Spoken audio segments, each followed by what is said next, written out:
ಗವನ ಉರುವವ ಎತ್ತೈನ ಮಕ್ಕವ ಇಬ್ಬ ದೇವ ಪಿರುವಿಗಳೇ. ಪ್ರಣವಗಿರಿಯೆಂಬ ನೀಲಗಿರಿ ಇಬ್ಬ ದೇವರು ಕುಲ ಮಕ್ಕವೇ. ಪ್ರಣವಗಿರಿಯೆಂಬ ಹೆಸರು ತ್ರೇತಾಯುಗನಲ್ಲಿ ಅಗಸ್ತ್ಯ ಮಗರಿಷಿ ತವ ಮಾಡಿ ಮುರುಗಪ್ಪೆರುಮಾನು ಕೂಡ ಪ್ರಣವ ಜ್ಞಾನವ ಈಸಿದೆಗಿಂದಾಡು ಮುರುಗಪ್ಪೆರುಮಾನ ಬೇಯಾಡ ಹೇಗಿದೆ ಹೆಸರುತ ಪ್ರಣವಗಿರಿ. ಪ್ರಣವ ಎಂಬನೆ ಓಂ ಎಂದೇಗಾಕು. ಆ ಉ ಮಾ ಅಕಾರ ಉಕಾರ ಮಕಾರ. அதாவது எல்லாவ உருவாக்கித சக்தி, எல்லாவ காத்துபப்ப சக்தி, ಎಲ್ಲಾವ ಅಳಿಚಿ ಕರಚಿ ಉಳ್ವಾಂಗುವ ಶಕ್ತಿ ಎಂದು ಹೇಗಿನ. ಅದೇ ಮಾಕ್ ಇನ್ನೊಂದು ಅರ್ಥ ಏನಂದ್ರೆ ಆದಿಯೂ ಅಂದವೂ ಇಲ್ಲಾದ ಅಡುದು ಆದಿಯಿಂದ ಅಡುವ ದೈವ ಓಜೆ ಎಂದು ಹೇಗಾಕು. ಎಲ್ಲಾವೇ ಐಕ್ಯಪ್ಪ ಎಡೆ ಎಂದು ಹೇಗಾಕು. ಎಲ್ಲಾ ಎಡೆಯ ಅಡುವ ದೈವೀಗ ಉಣರ್ವು ಎಂದು ಹೇಗಾಕು.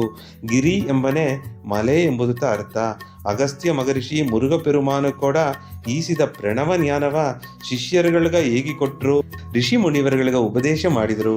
ಅದೇ ಮಾಕೆ ತ್ರೇತಾಯುಗನೋಗೆ ಶ್ರೀರಾಮರು ವನವಾಸನೋಗೆ ಪ್ರಣವಗಿರಿಗೆ ಬಪ್ಪನೆ ತನಗ ಪ್ರಣವ ಜ್ಞಾನ ಉಪದೇಶವ ಹೇಗಿದ ಎಡೆತ ಇಂದು ಉಬ್ಬದಲೇ ಅಡುವ ಸಾಯಿ ನಿವಾಸ್. ಅದಾವುದು ಈ ಸಾಯಿ ರಾಮ ಇಬ್ಬ ಪುಣ್ಯಸ್ಥಳ.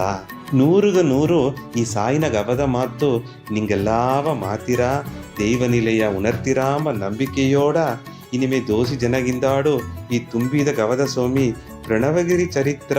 ಅದಾವುದು ಒಂದೊಂದು ಹಟ್ಟಿಗಿಂದಾಡು ಅಡುವ ಆ ಸ್ಥಳ ಪುರಾಣವು ಸ್ಥಳ ಮಹಿಮೆಯ ಪತಿನ ಹೇಗಿನೆ ತೊಡರ್ದು ನಾ ಮಾತಾಡಿನೆ. ತುಂಬ ಸಂತೋಷ, ಪೂರ್ಣ ಆಶೀರ್ವಾದ.